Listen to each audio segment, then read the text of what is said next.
Bismillahirrahmanirrahim. Assalamualaikum warahmatullahi wabarakatuh. Alhamdulillah, alhamdulillahilladzi khalaqal mauta wal hayat liyabluwakum ayyukum ahsanu amala wa huwal azizul ghafur. Allahumma salli wa sallim ala sayyidina Muhammad wa ala alihi wa sahbihi ajma'in. Amma ba'du, faqala Allah subhanahu wa ta'ala fil kitabihil karim, a'udzu billahi minasy syaithanir rajim. Bismillahirrahmanirrahim. Wa qul ja'al haqq wa dhahaqal batil innal batila kana zahuqa. Wa qala an-nabiy sallallahu alaihi wasallam fil hadis, salasun la yadkhulul jannah walau shalla walau shamma walau hajja wa ghayrah. Sadaqallahul azim wa sadaqallahu lil rasulil karim wa nahnu ala dzalika minasy syahidin wasyakirin walhamdulillahi rabbil alamin. Buat ayunan langkah yang pertama, marilah sama-sama kita memanjatkan puji beserta syukur atas kehadiran Allah subhanahu wa ta'ala, yang mana oleh Allah pada kesempatan malam yang berbahagia ini Allah telah memberikan kepada kita beribu-ribu nikmat.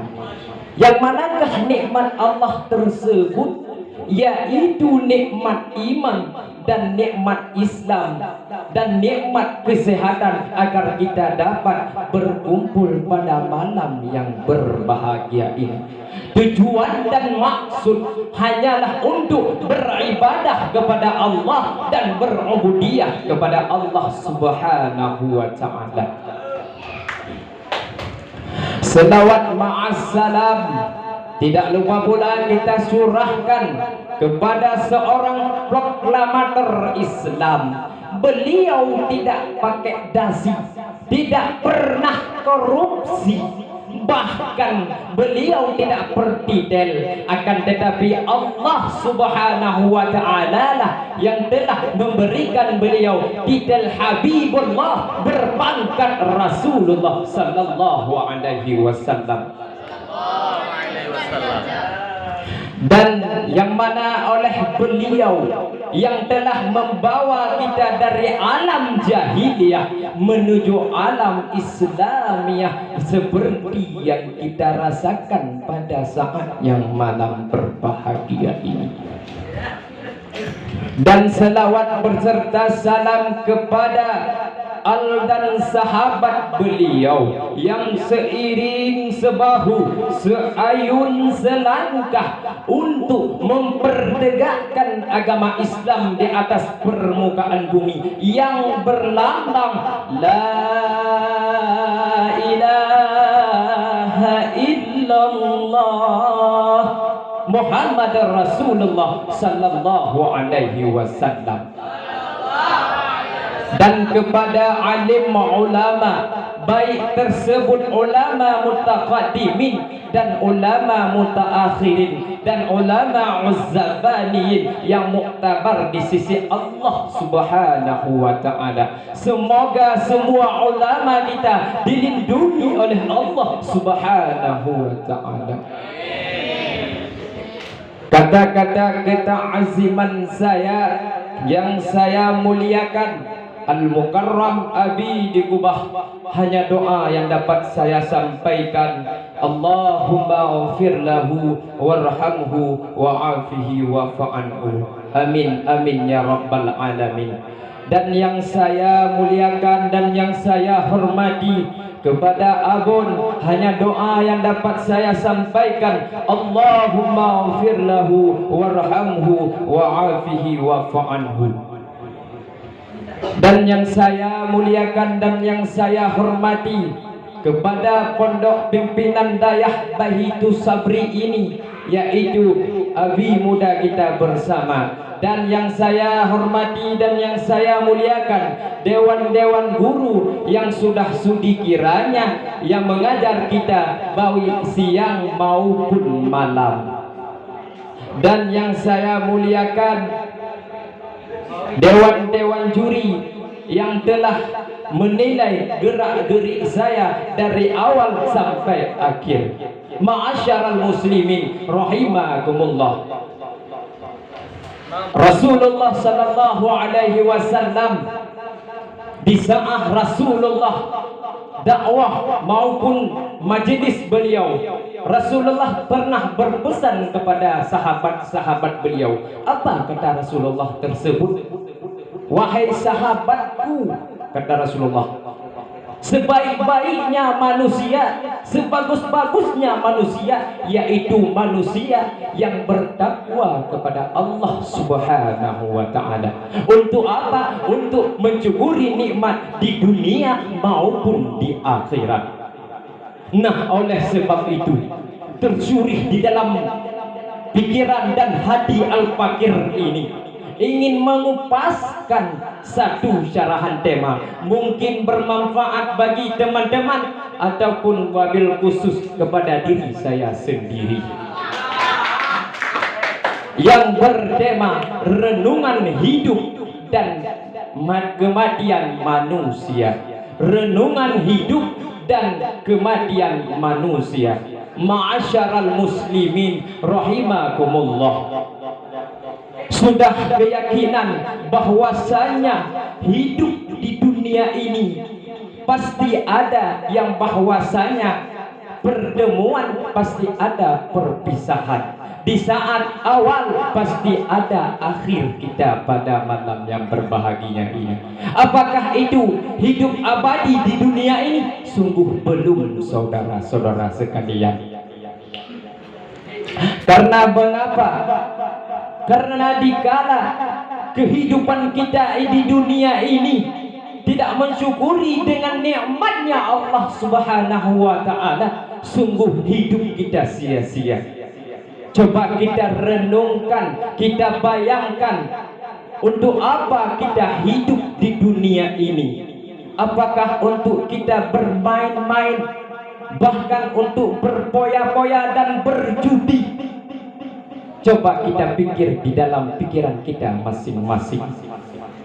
Nah, setelah kita di dalam hidup ini,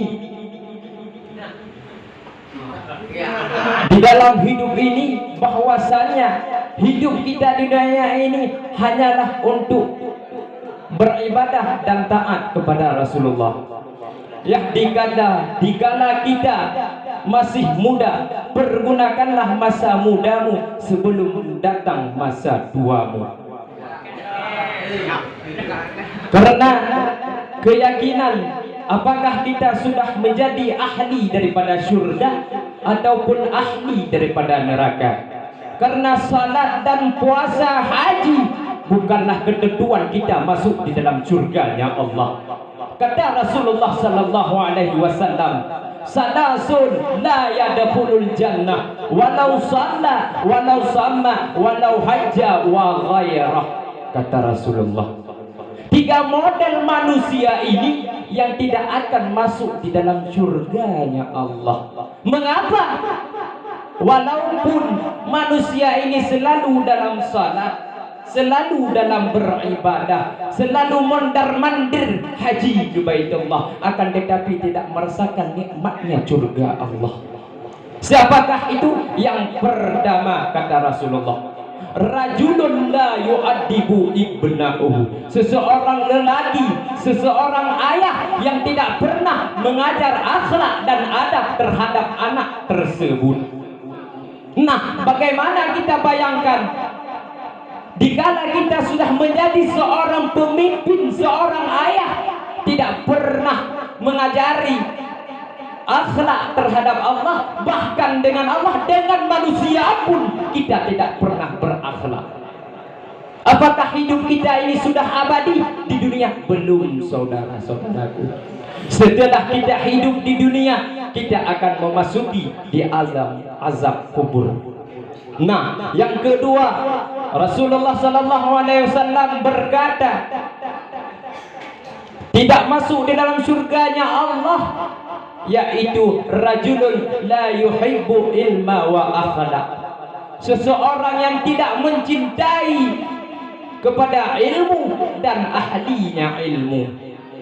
Nah, coba kita bayangkan, seperti ulama-ulama kita yang telah terdahulu, seperti contoh Imam An-Nawawi, beliau ahli dalam ilmu, akan tetapi kagum dan sukanya kepada ilmu, beliau rela menuntut ilmu sampai-sampai beliau tidak pernah berkeluarga.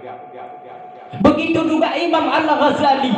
Imam Al-Ghazali, beliau adalah ahli dalam ilmu, ahli dalam fiqah, ahli dalam tasawuf. Akan tetapi beliau kagum dengannya ilmu, suka kepada agama Allah, beliau tinggalkan harta untuk anak dan istri beliau. Nah, bagaimana dengan kita ini? Apakah kita kagum kepada ilmu dan suka kepada ahlinya ilmu? Tentu belum, saudara-saudaraku sekalian. Yang ketiga, kata Rasulullah, tidak akan masuk dah surganya walaupun beliau selalu dalam salat, selalu dalam berpuasa, selalu mondar-mandir ke haji ke Baitullah. Yang ketiga inilah rajulun kana fi qalbi asadu. Seseorang yang pernah di dalam hatinya sifat iri dan dengki kepada seseorang tersebut, walaupun dia seorang ibadah, walaupun dia selalu dalam taat kepada Allah, akan tetapi tidak mensyukuri nikmat Allah Subhanahu wa taala. Mungkin hanya inilah yang dapat saya sampaikan. Lebih dan kurang saya mohon maaf. Wabillahi taufiq wal hidayah. Assalamualaikum warahmatullahi wabarakatuh.